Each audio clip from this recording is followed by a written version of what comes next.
지고 우리가 변화되어서 하나님 앞에 쓰임받기에 부족함이 없도록 온전하고 구비하여 조금도 부족함이 없게 되는 은혜의 시간이 될 수 있도록 인도하여 주시옵소서. 오늘도 말씀 듣기 원하오니 성령님께서 우리에게 말씀해 주시는 은혜의 시간이 되기를 간절히 원하옵고 우리 주 예수 그리스도의 이름으로 기도드리옵나이다. 아멘.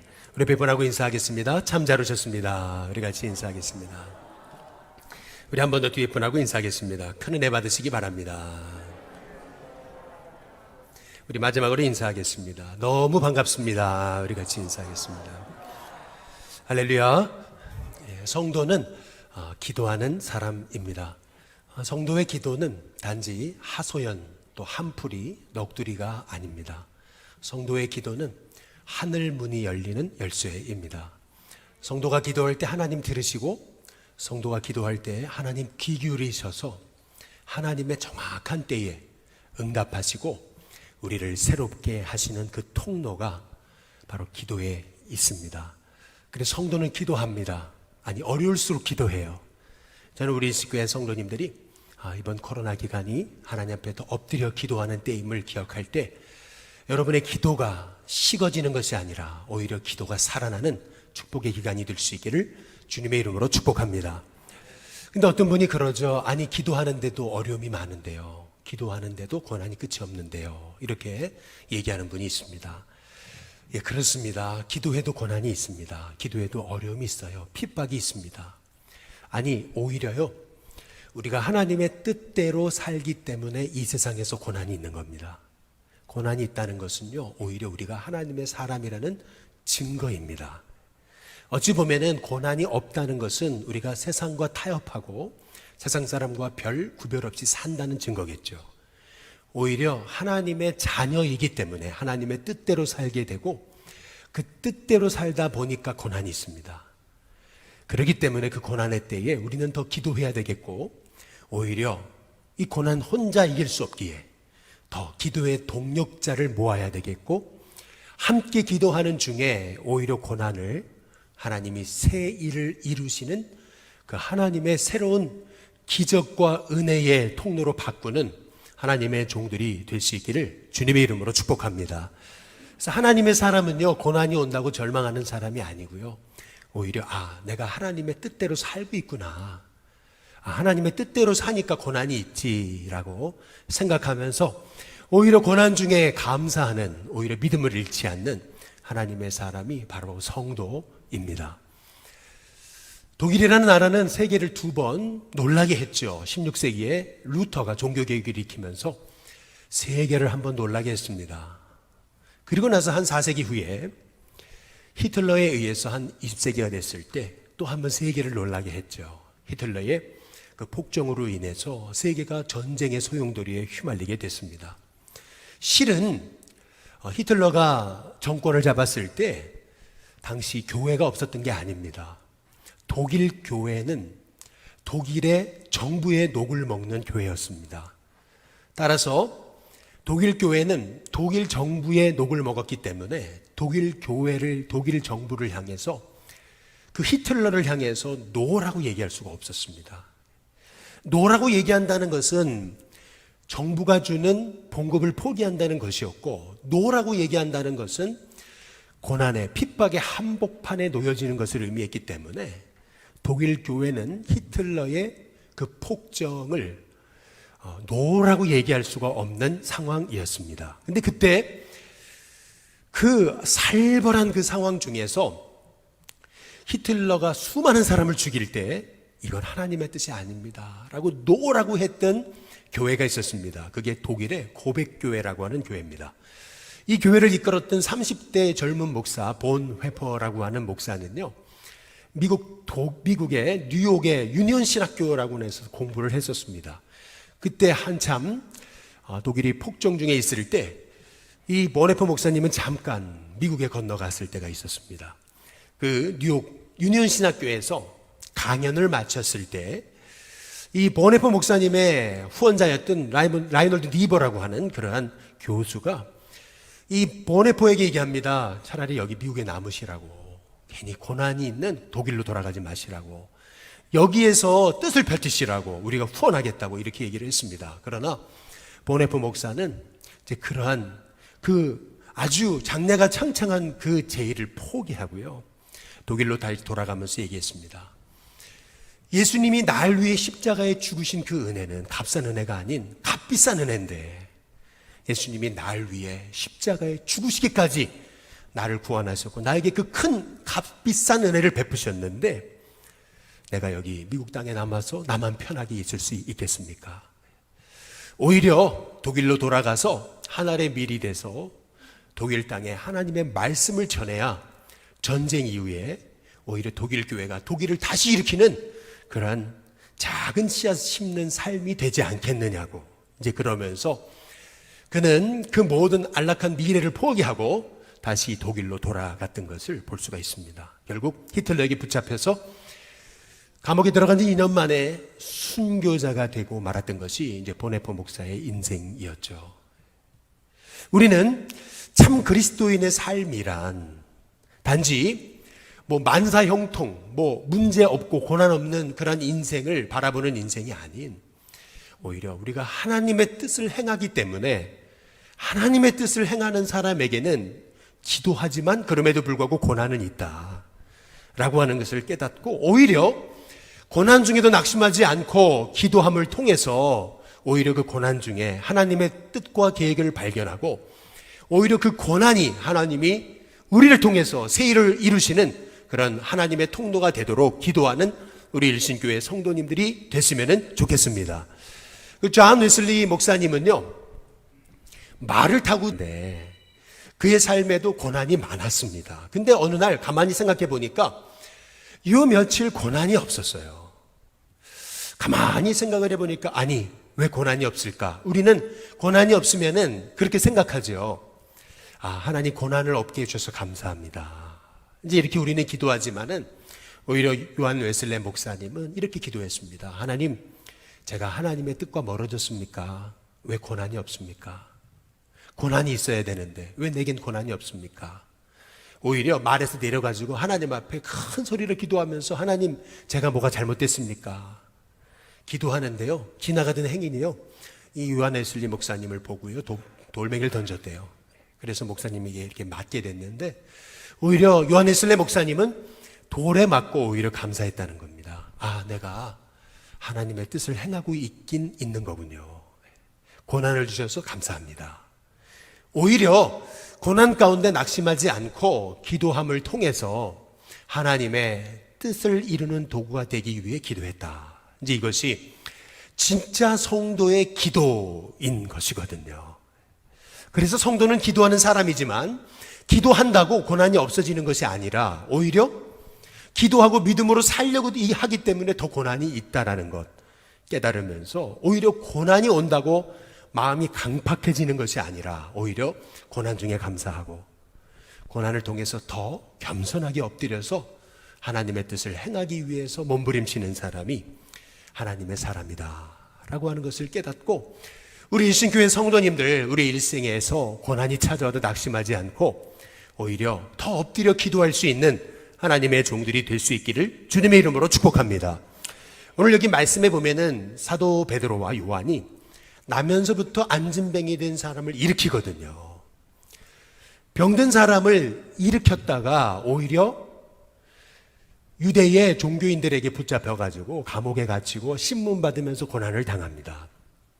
그리고 나서 죄명이 없잖아요. 병든 사람 고쳐준 거 그것밖에는 죄명이 없잖아요. 그러니까 결국 이 베드로와 요한이 풀려나게 되는 거거든요. 풀려나서 이 베드로와 요한이 찾아갔던 곳은 다름 아닌 성도들이 있던 곳이었어요. 가서 형편을 얘기하고 그들에게 기도 부탁하는 것을 오늘 말씀을 통해서 볼 수가 있는데요. 오늘 말씀을 통해서 우리가 한 가지 우리가 기억해야 되는 것은 뭐냐면, 먼저 첫 번째로 이 초대교회 사도들은 그들의 동료를 단지 성도가 아니라 생명을 나눈 형제로 여겼다라고 하는 사실입니다.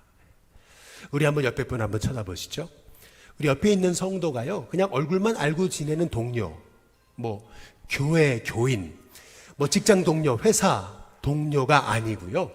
여러분 옆에 있는 형제 자매, 우리 일신교회 성도들은요, 정말 서로를 위해서 눈물로 기도하는 그러한 생명을 나눈 형제보다 더 진한 기도의 동력자라는 사실을 잊지 않는 하나님의 종들이 됐으면 좋겠습니다. 우리는 사실은요, 우리 주변에 얼마나 나를 위해 기도해 줄 수 있는 그런 성도가 많아요. 여러분 주변에 사실 여러분 지금 옆에 계신 분들이 다 여러분의 기도의 동력자입니다. 단순한 동료, 직장 동료, 회사 동료가 아니고요. 일주일에 한 번 만나는 그런 교인 정도가 아니고요. 실은 여러분 주변에 계신 우리 성도들이요, 이 어려운 때 함께 한 마음으로 생명 걸고 기도할 진짜 기도의 동력자들이에요. 제가 미국에서 유학을 마치고 제가 한국에 돌아왔을 때 이제 함께 믿음 생활했던 권사님을 뵀는데요. 이제 이 권사님이 저한테 했던 말이 있어요. 지금도 아직도 잊지를 못해요. 이 권사님이 자기 지갑을 딱 펴러 보이시더니요, 머리 이렇게 종이 쪽지를 펴 보여요. 근데 그 종이 쪽지에 보니까 제 이름이 적혀 있고 기도 제목이 적혀 있는 거예요. 그러면서 하시는 말씀이, 목사님, 저는 목사님을 위해서 매일 하루도 걸리지 않고 목사님을 위해 지금까지 기도하고 있습니다. 이제 그 얘기를 하세요. 얼마나 이분이 얘기하는 게 가식이 아니고 진짜라는 게 느껴졌어요. 지금도 1년에 한 번이면 예수님교회를 찾아와가지고 저한테 식사 대접을 하고, 그리고 저에게 함께 이렇게 믿음의 교제를 나누고 계시는 분이에요. 참 생각해 보면은요, 우리 인생에요, 우리를 위해서 이렇게 기도해 주는 분이 계시다는 거, 여러분 그것보다 더 큰 축복이 어디 있겠습니까? 여러분 주변의 성도들은요, 단순한 동료가 아니고요, 여러분을 위해 정말 기도와 눈물의 재단을 쌓을 진짜 믿음의 동력자, 기도의 동력자가 되는 거죠. 저는 우리 일신교회 성도들이, 우리 일신교회가 이렇게 서로를 위해 정말 기도할 수 있는 그러한 기도의 동력자로 묶이는 우리 일신교회 성도님들이 될 수 있기를 주님의 이름으로 축복합니다. 그랬기에 오늘 사도행전 4장 24절에 보면 이렇게 말씀하고 있어요. 그들이 듣고 이랬어요. 그들이 듣고 한 마음으로 하나님께 소리를 높여 기도했다, 이렇게 말하고 이제 있거든요. 사도행전 4장 23절 그 앞에 부분에 보시면은요, 이렇게 얘기합니다. 사도들이 노임에 그 동료에게 가서 그랬어요. 제사장들과 장로들의 말을 다 알려줍니다. 지금 우리가 당한 고난이 이렇다, 이제 알려줬거든요. 그랬더니 사도행전 4장 24절에 뭐라고 그러는 거냐면요, 그들이 이 얘기를 듣고, 이 사도들이 겪은 고난의 얘기를 듣고 한 마음으로 그랬어요. 마음이 하나로 딱 묶여가지고 하나님께 기도하는데 개미 목소리가 아니고 소리를 높여라 그랬거든요. 당시의 상황이 어떤 상황이냐면요, 예수님 믿으면 고난당하는 상황입니다. 예수님 믿는 것 때문에 어려움을 당할 수 있는 상황이에요. 그런데 그런 상황에서 그들은요, 숨 죽여가면서 개미 목소리를 기도한 게 아니고요, 소리를 높여서 하나님 도와달라고 하나님 앞에 간절하게 부르셨다는 거예요. 이 말의 의미는 뭐냐면, 사도들이 고난당해서 지금 감옥에서 풀려나고 이 동료들에게 찾아갔잖아요. 그랬더니 동료들은 그 어려움의 얘기를 듣고요, 그 문제가 자기들의 문제임을 여기면서 함께 같이 마음을 하나로 묶어서 그렇게 한 마음으로 소리를 높여 하나님 도와달라고 그렇게 눈물로 한 마음으로 같이 합심하여 기도했다라고 하는 것을 알 수 있어요. 실은요, 인생에서 우리가 고난을 당할 때가 한두 번이 아니잖아요. 그런데 그 고난의 때에 실은 우리 성도에게 주어진 가장 큰 비밀 무기, 가장 큰 힘은요, 여러분, 그건 기도입니다. 우리가 아무리 어려워도요, 기도할 수 있다면 우리의 모든 인생에 만난 고난과 역경이요, 더 이상 고난과 역경이 아닙니다. 그 기도를 통해서 하나님은 우리에게 새 일을 행하시고 놀라운 일을 이루실 줄로 믿습니다.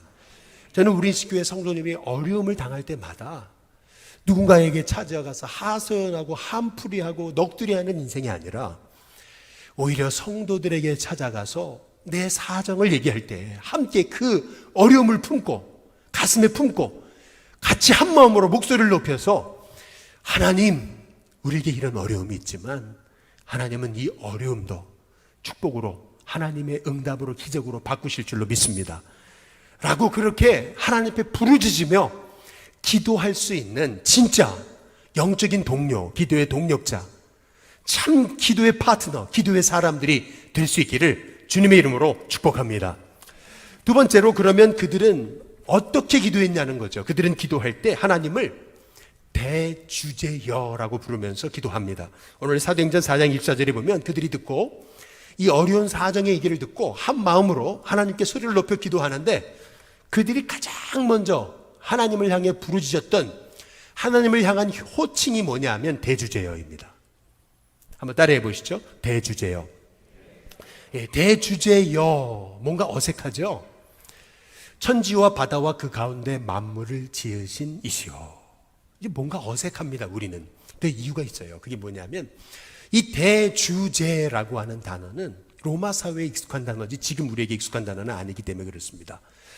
그러나 이 대주제라는 것이 얼마나 당시에 이 초대교회 기도하던 그리스도인들에게 너무나 중요한 고백이냐면요, 이 대주제라는 말, 데스포스테스라고 하는 말은 무슨 말이냐면은 하나님이 내 인생의 주관자, 주인, 내 인생의 주권자, 내 인생을 다스리시는 분이라는 뜻입니다. 로마 사회는 노예 사회였어요. 로마가 노예 사회라는 얘기는 이런 말입니다. 한 주인이 노예를 사요. 돈 주고 삽니다. 그러면 노예는 그의 일생이 다 주인에게 달린 겁니다. 주인이 먹으라면 먹고 일하라면 일하고 자라면 자고 쉬라면 쉬는 그런 존재가 노예예요. 노예에게 있어서 주인은 대주제, 주인인 것입니다.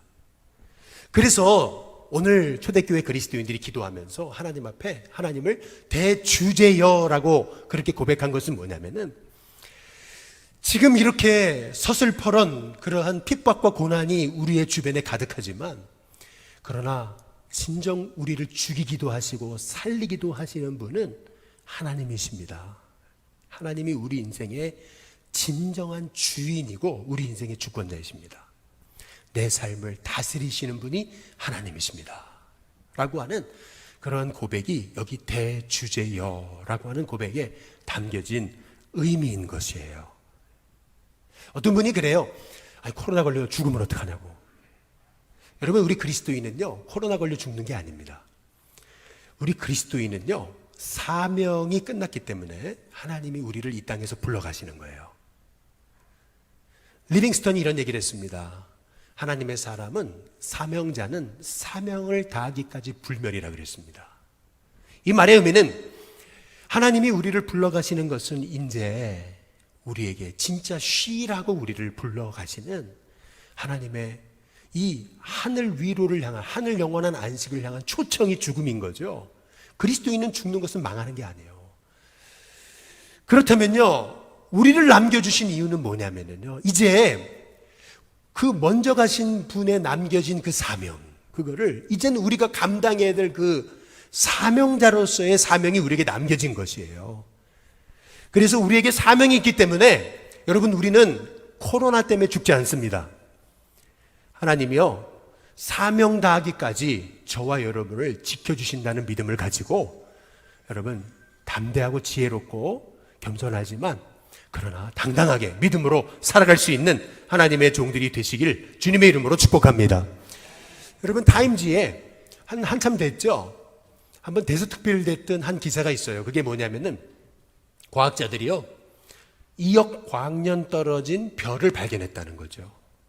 별로 여러분 감이 잘 안 오실 거예요. 2억 광년이라는 게 어떤 거냐면요, 빛의 속도라는 게 이런 거죠. 눈 깜빡하는 사이, 1초입니다. 눈 깜빡하는 사이에요, 빛은요 어느 정도 빨리 날아가냐면 지구 7바퀴 반을 돕니다.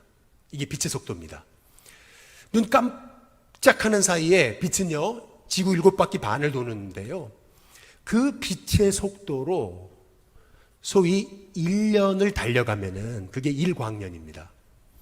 그런데 지금 별을 발견했다 그랬잖아요. 근데 별이 그냥 1광년도 아니고 2광년도 아니고요, 2억 광년 떨어진 별을 발견했기 때문에 과학자들이 그렇게 흥분했던 거예요.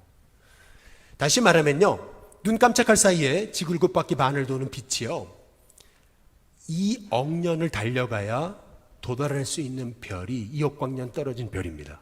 얼마나 먼 거리에 있는 별입니까? 그거를 발견했기 때문에 과학자들이 흥분한 거예요. 그래서 타임지에 아주 대문짝만한 기사로, 타이틀 기사로 대문짝만하게 대서특필됐던 거죠. 그러나 우리가 한번 이거를 잘 한번 생각해 보시면 이거예요.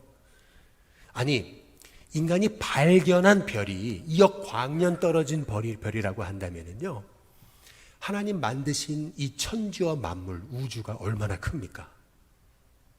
인간이 발견한, 과학을 통해 발견한 별이요, 2억 광년 떨어진 별이라고 하면요, 그거는 인간이 발견한 지구의 일부에 불과한 거죠. 쉽게 말하면 하나님이 만드신 온 우주 만물을 비하면요, 손톱만한 거를 발견한 거예요. 근데 그 손톱만한 거를 발견하고도 그렇게 흥분하는 거거든요. 이거를 뒤집어 생각해 보면은요, 하나님이 만드신 천지와 만물, 이 우주라는 게 얼마나 광대하고 광활하냐는 거죠. 그런 의미에서요, 하나님이 이 온 우주 만물, 태초에 하나님이 천지를 창조하시니라, 그 창조주 하나님을 내가 믿어, 내가 그 하나님의 자녀가 됐다는 거, 그래서 하나님이 내 인생을 주관하시는 대주제가 됐다는 거, 그 믿음으로 하나님을 그냥 하나님이라 부르는 게 아니고요, 대주제이신 하나님이라고 부르짖는다는 거는요, 이게 보통 믿음이 아닌 거예요. 로마 황제가 나를 죽여서 내가 죽는 게 아니고 나는 사명 다하기 때문에 하나님 부르시는 거라는 믿음 가지고요, 내 인생을 주관하시는 분은 하나님이십니다. 여러분, 그 고백이 대주제라는 고백이에요. 아무리 내 인생에 고난이 많아도 하나님은 지금 이 순간에도 하나님 나를 지키심을 믿습니다라는 고백이 대주제여라고 하는 고백에 담긴 그러한 초대교회 성도들의 기도의 고백이었던 겁니다.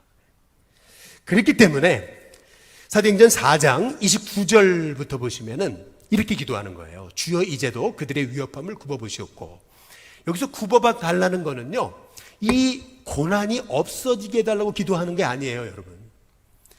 하나님 지금 코로나로 어려운데 코로나 안 걸리게 해달라고 기도하는 게 아닙니다. 이것은 뭐냐면 그들의 위협함을 굽어봐 달라고 하는 것은 하나님 보고 계시지요.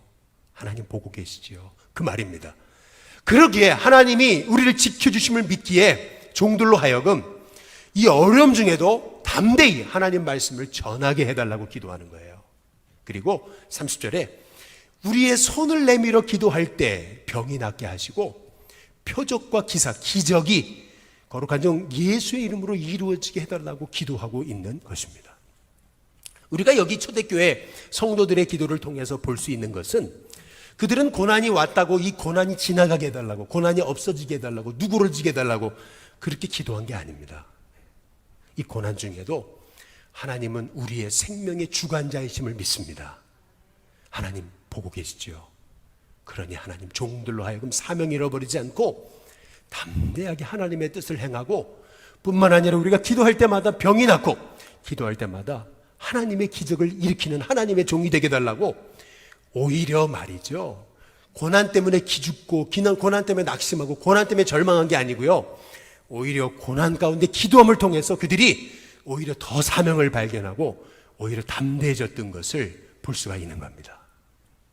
저는 우리 식구의 성도님들이, 여러분이 믿는 하나님은요, 째째하고 조그만 그런 아무 힘도 못 쓰는 하나님이 아니고요, 이 온 우주 만물을 주관하시는 대주제의 하나님이심을 믿고 하나님께 딱 여러분의 인생 맡기면서 담대하게 믿음으로 승리하는 하나님의 종들이 되시길 주님의 이름으로 축복합니다. 한 고등학교 2학년짜리 학생이 있었는데요, 믿지 않는 집안에서 혼자 예수를 믿었습니다. 당연히 공부하는 학생인데 아버지가, 야, 교회가 밥 먹여주냐, 떡이 나오냐, 이렇게 된 겁니다. 그러니까요, 이 학생이요, 어떻게 해요? 부모님을 위해 기도하잖아요. 그런데 이 친구가요, 오히려요, 핍박 가운데도 얼마나 은혜가 충만한지요, 고등학교 3학년 딱 올라가는데요, 목회자가 되기로 소원을 한 거예요. 그리고 신학교에 가기로 결심한 겁니다.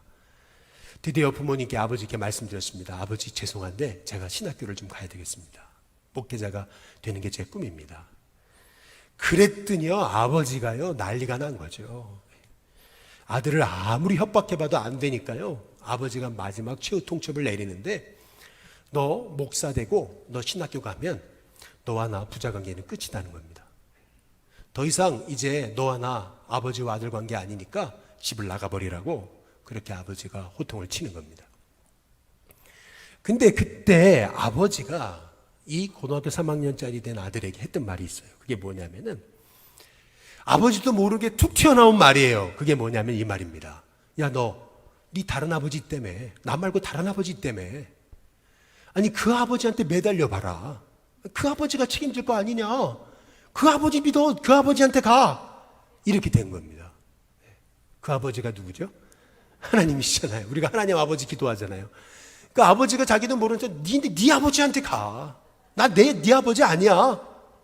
근데 말이죠. 결국 이 청년, 이 고등학교 3학년짜리 학생이요.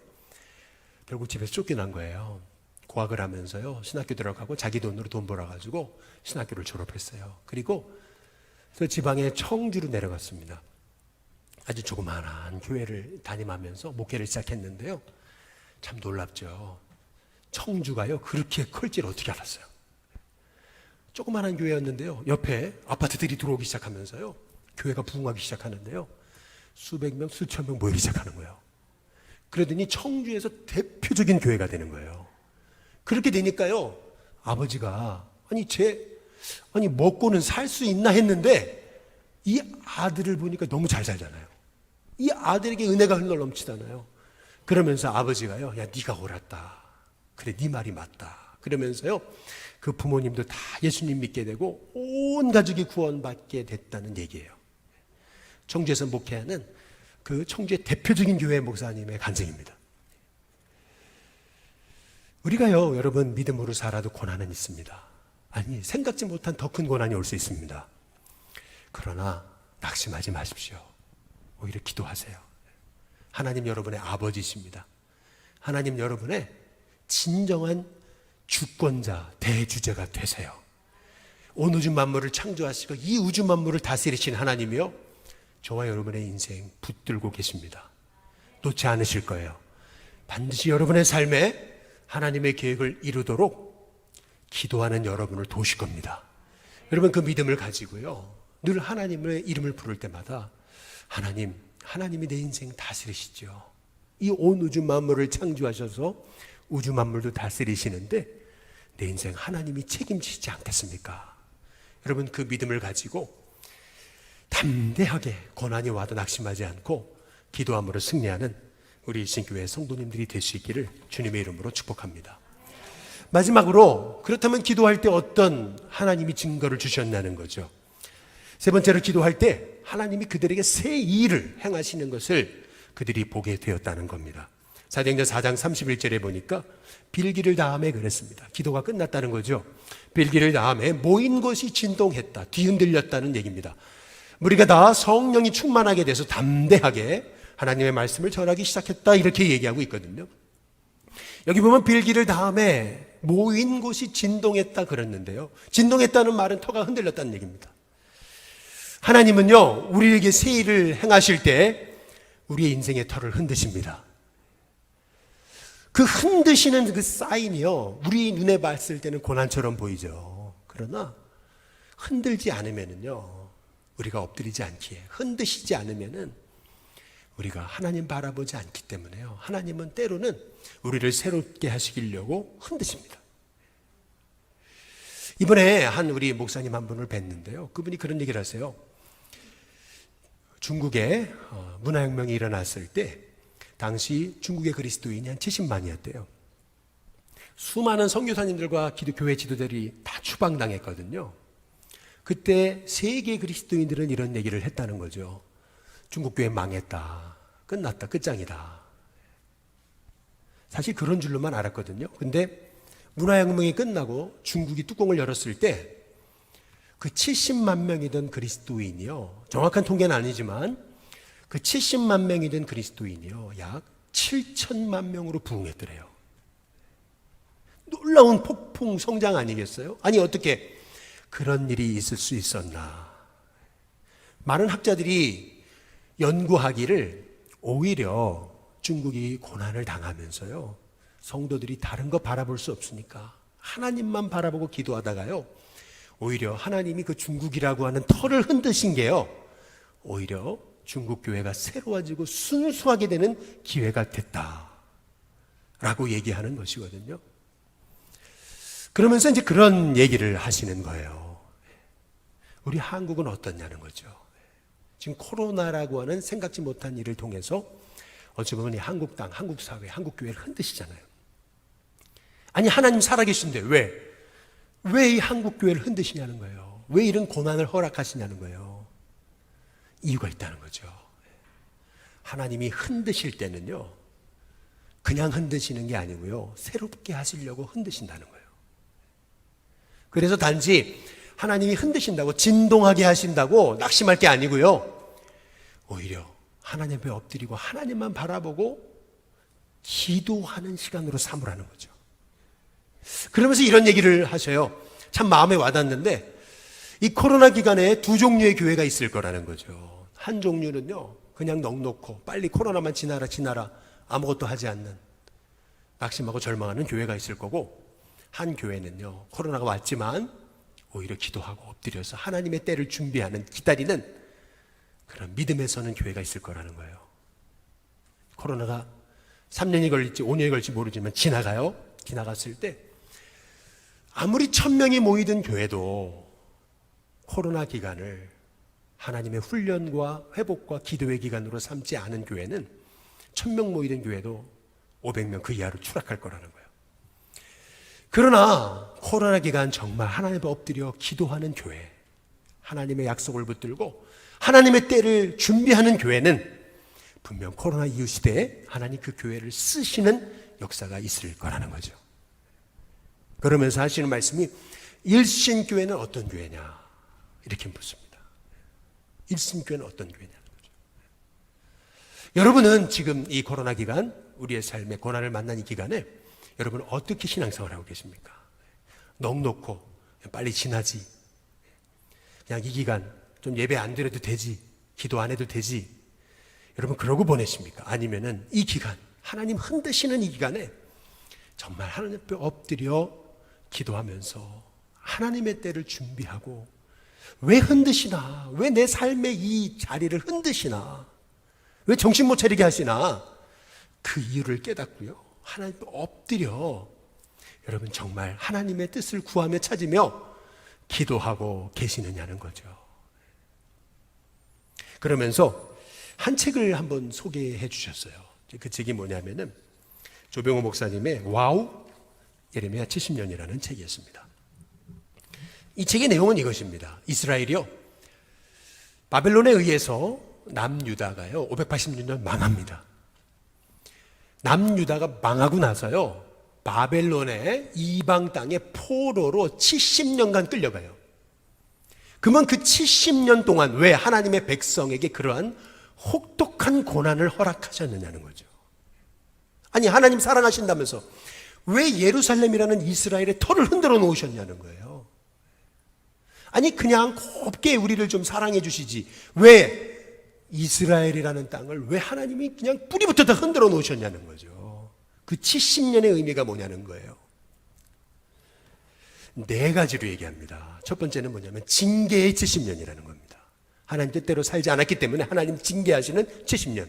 두 번째, 이 70년의 의미는 뭐냐면 교육의 70년이라는 거예요. 훈련의 70년. 훈련하지 않으면 새로워질 수 없으니까 하나님이 오히려 70년 동안 이스라엘을 바벨론 포로로 끌려가게 하셔서 거기서 그들을 훈련하심으로 새롭게 하시는 기간이 70년이라는 거죠. 그리고 세 번째, 70년이라고 하는 기간의 의미는 안식의 70년이라는 거예요. 땅이, 병들었던 땅이 다시 병이 회복되려면 묵혀놓고 기다려서 땅이 스스로 정화되기를 기다려야 되듯이, 마찬가지로 이스라엘의 바벨론 포로 생활 70년이란 하나님이 그들을 묵히고 스스로 정화돼서 회복하게 하시는 안식의 기간이라는 거예요. 그리고 마지막 70년의 마지막 네 번째 의미는 하나님이 새 일을 행하시는 70년이라는 겁니다. 우리가 코로나를 지금 지나고 있는데 벌써 1년 반이 넘었습니다. 이게 2년이 될지 3년이 될지 아무도 모르죠. 뭐 델타 바이러스요? 그보다 더한 게 나올지 누가 알겠습니까? 그러나 여러분, 이러한 우리가 생각지 못한 시기를 겪고 있는 것은 어찌 보면 하나님이 우리 이 세계를 흔드시는 것인지 모르겠습니다. 세계를 흔드셔서요, 결국 진짜 하나님의 사람을 일으키시는 하나님의 오히려 또 다른 기회가 아닐까라고 하는 생각이 드는 것입니다.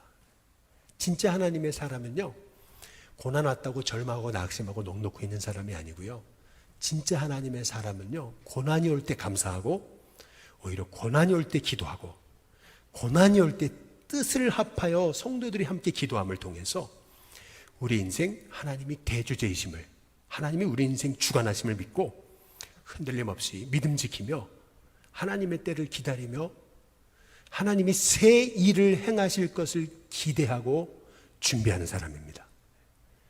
저와 여러분이 이 고난의 시기, 여러분의 인생에 만난 여러 가지 어려움의 시기, 여러분 하나님께 엎드려 기도하기 시작할 때 하나님께서 저와 여러분에게 생각지 못한 하나님의 계획 흔드셔서 하나님이 새 일을 이루시는 귀한 은혜의 통로요, 축복의 통로요, 복음의 통로로 사용하실 줄로 믿습니다. 기도하십시오. 엎드리십시오. 그리고 믿음의 동력자를 일으키십시오. 그리고 하나님을 끝까지 신뢰하십시오. 저와 여러분을 통해서 하나님이 새 일을 이루시는 은혜가 있게 될 줄로 믿습니다.